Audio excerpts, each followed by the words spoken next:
చారుని రసం అంటారు.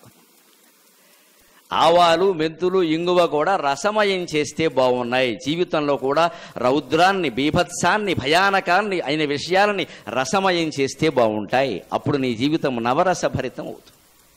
దానికి షడ్రసోపేతమైన భోజనం చెయ్యాలి. అంతేగాని ప్రకృతి వైద్యం పేరు చెప్పి పొద్దున్నే 2 దొండకాయలు, మధ్యాహ్నం 2 బెండకాయలు, సాయంత్రం ఏమో ఉప్పు పప్పు లేకుండా బీరకాయ ఒకటి తిని మేము 90 ఏళ్ళు బతుకుతాం. ఎందుకు ఆ బతుకు పని లేక ఏమీ తిన్నప్పుడు? ఎందుకు ఆ నేళ్ళు బతకడం? ఎవరి కోసం ఏం చేశాం? ఎవరికో ఏం చేసాం? మనకేమైనా చేసుకున్నావా? కనీసం తిండి తినే యోగం లేదా? ఈ ప్రకృతి వైద్యం ప్రచారం చేసే పెద్ద మనుషులు నాకు రైల్లో దిగలేరు ఒకసారి.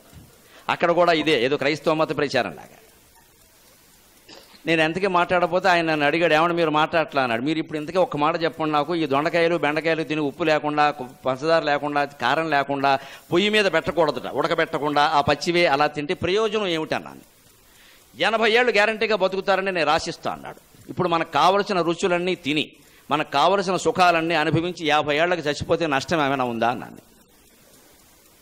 ఏమీ తినకుండా 100 ఏళ్ళు బతికే బదులు అన్నీ తిని పెందరాళ్ళపోతే నష్టం ఏమిటండి? లోకానికి కూడా మంచిది. అంచేత రసహీనమైన జీవితాన్ని గడపకూడదండి. ఆహారంలో కానీ, వేషభాషల్లో కానీ, ఆభరణాల్లో కానీ, చివరికి మన ఆస్వాదన, దాంపత్య సుఖాస్వాదనలో కానీ రసహీనమైన జీవితాన్ని గడపకూడదు.